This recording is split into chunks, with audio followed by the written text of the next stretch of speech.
On my last video, I was suggested to play an elite boss on the map Another Brick, while only using the area behind the brick wall, so today we're taking on ELITE Bloonarius in this challenge.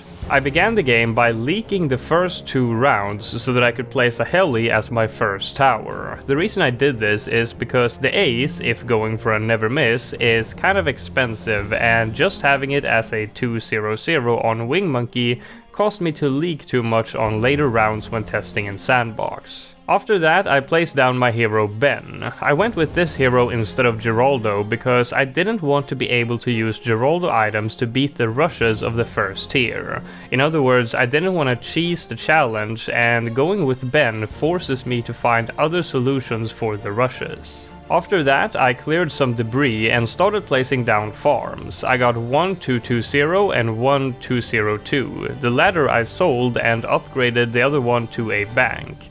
Unfortunately, on round 28, I didn't have enough cash for a cleansing foam, which I had planned to have at the start of the track to help me de-lead and decamo bloons. Instead, I placed an alchemist set to strong to help me deal with round 28 and 30, and on round 33 I got my cleansing foam for the camo bloons, and then on round 36 I sold my alch and heli and replaced them with a bloon trap instead. Now I have to trap micro to survive the rounds, and in the meantime I got myself another farm.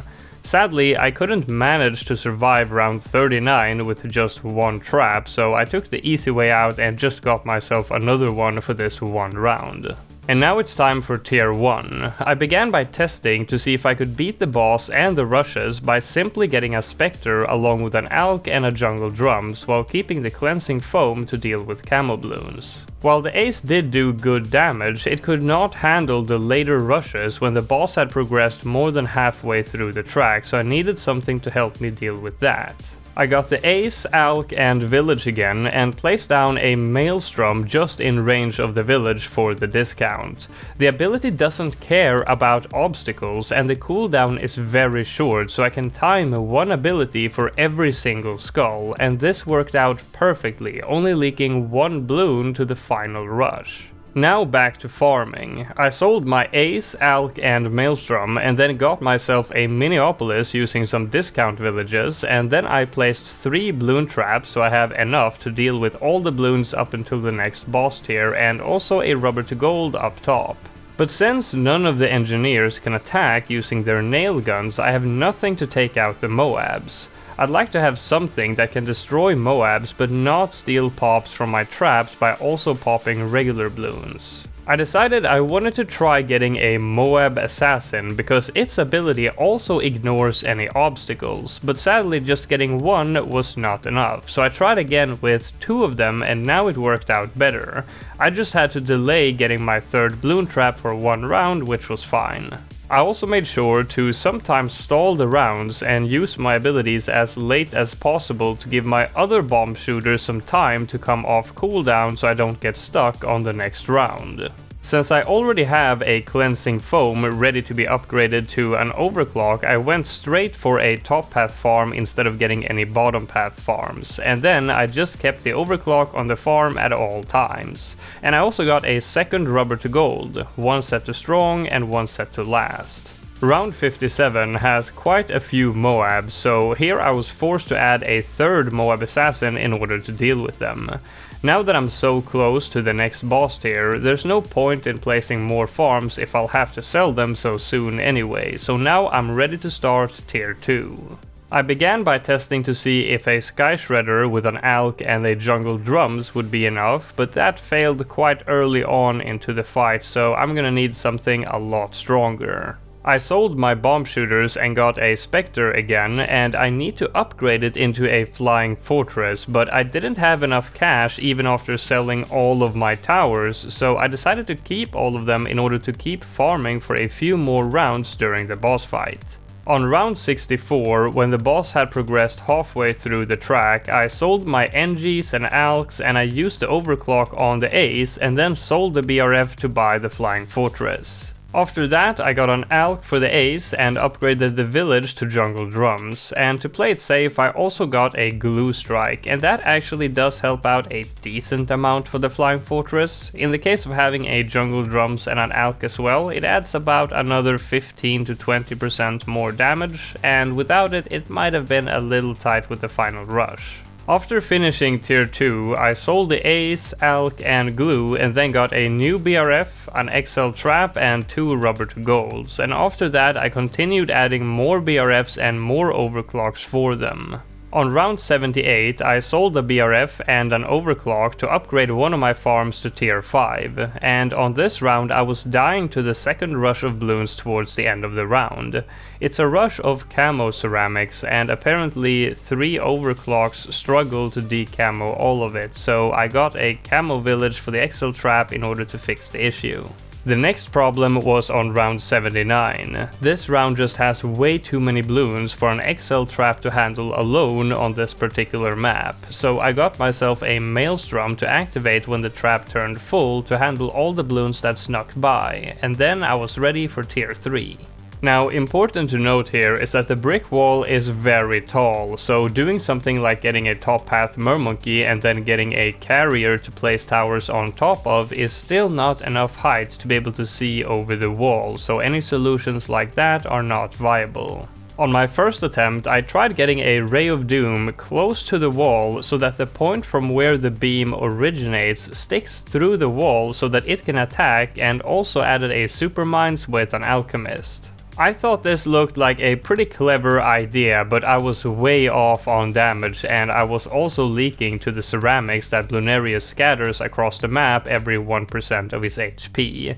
Next I tried a temple with 50k support, 50k magic and 10k primary sacrifices, but all the sun avatars were spawning on my side of the wall, so this did almost nothing. Then I tried just getting a Supermines and a lot of buffs like Homeland, Overclock, an Alk and a bottom path Mermonkey, which synergizes like crazy with the Supermines, and this got me some good damage, but I can't do damage to the boss for most of the track, and as soon as Bloonarius gets even remotely close to the exit, the DDTs he sends out on each skull travels very far before they land and you can start doing damage to them, so it's almost an instant death. Then I tried getting a flying fortress with all of the buffs, but again, when the boss gets too close to the exit, the DDTs leak so fast that you don't have time to damage them.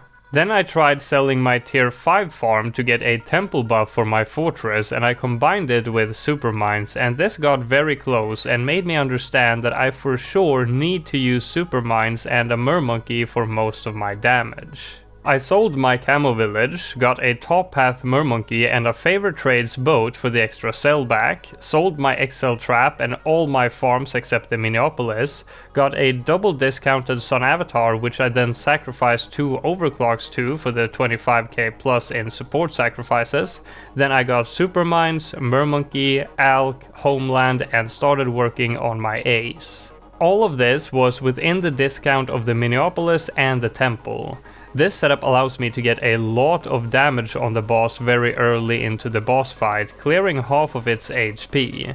This is needed since again we can't let the boss get very close to the exit before killing it because that means an instant death to the DDTs. As the boss fight continues, we still make a bit of cash from the temple and the Minneapolis, enough to get us a call to arms to alternate with the Homeland and the Chinook to move the Supermines to attack towards the end of the track instead. Then, to help me out with the DDTs, I got a perma-spike near the end of the track and also locked my Chinook in place there to blow back any potential ceramics. The second to last skull worked perfectly, and now we only have one more skull to go. For this final skull, the DDTs land right by the exit with half of the DDT itself already outside of the map, but our perma-spike pile had enough spikes to insta-kill them just as they landed, and the bads, even though they have gotten very close to the exit, is nowhere near as close as the DDTs, so we take them out very easily. Tier 3 was a lot harder than I expected, so now our farming has taken a big hit. Again, we get a top path mermonkey and a favorite trades boat and sell all the stuff we don't need and then start placing down farms again. The setup ended up looking like this. We survived mostly by the use of the XL trap again, with the permaspike and temple helping out with whatever the trap can't handle, and now we just continue like this until tier 4. For this tier, I had my mind on the Ace Paragon, but getting it right away requires me to sell everything, and I'd still only get a degree 1, which won't do us much good on the next tier, so I needed more cash. I decided to sell 2 of my farms near the bottom and place down my 3 tier 5 aces and some buffs for them. This is because the pops that they will get while I'm farming will contribute a lot more than the little extra cash that I would get had I kept the 2 farms instead. As the fight went along, I sold more and more farms and replaced them with 402 aces to sacrifice, and once the boss had gotten more than halfway, I sold the rest and got the Paragon. I actually forgot to sell the temple, but I still managed to get a perfect degree for the Ace Paragon, and keeping the temple actually worked out very well for me in the end. Now, when I get the Paragon, I pop the next skull very fast because the Paragon does so much damage, but it doesn't have time to take out the DDTs, so I need to switch it from Wing Monkey to figure 8 to make sure that it would always be near the exit and be able to attack the DDTs as soon as they land. This loses me a bit of damage on the boss, but it needed to be done to take care of the DDTs, and I also got a permaspike again, because the DDTs were still very worrying, and for the second to last skull I actually leaked 225 lives, because my permaspike pile got eaten up and the ace didn't take everything out in time. On the last skull, I got very lucky with my ace pattern so that the ace was right on top of the DDTs right as they landed. This would not have worked otherwise because my spike pile was still very thin, but it did help out a little in taking out the insides of the final bad. Tier 4 was insanely close. Now we have about 50k we can spend on farming, and we still have the temple making money and its discount that we can use, so we get a Minneapolis and some BRFs with overclocks and continue to the final tier. Now, we don't have enough cash to get another useful Paragon, so there really isn't much that will help us in this situation. So what I decided to get was a Legend of the Night. This isn't going to do a ton of damage. The reason I got it was to help out a bit with the regular bloons that the ace might miss, and most importantly, if this tier ends up being as close as the last one, we can use the passive black hole ability to leak one of the last rushes. I also got a village for it, a Grand Sabo to help slow down DDTs towards the end, a glue storm along with a top path village to increase its uptime, and finally a BMA near the bottom to help out with popping things like ZOMGs once the bads pop near the exit, and again I have my permaspike. Now we just keep the ace on Wing Monkey for now and micro its ability and hope that this will be enough, because if it isn't, there really isn't much more that I can do other than restarting the whole thing and try to improve the farming by so much that I can afford a second useful Paragon, and I'd really prefer to not have to attempt all of this over again. The boss has now progressed halfway through the track and I have half of its HP remaining, so this is going to be very close once again, and I was quite worried that this was not gonna end up working. For the second to last skull, I thought I handled the rush well, but apparently I had leaked and triggered the black hole ability, so I backed out and went back in, because if I leak to this skull, I'm for sure going to leak to the final one, so I need to save the Legend of the Night's ability for the final rush.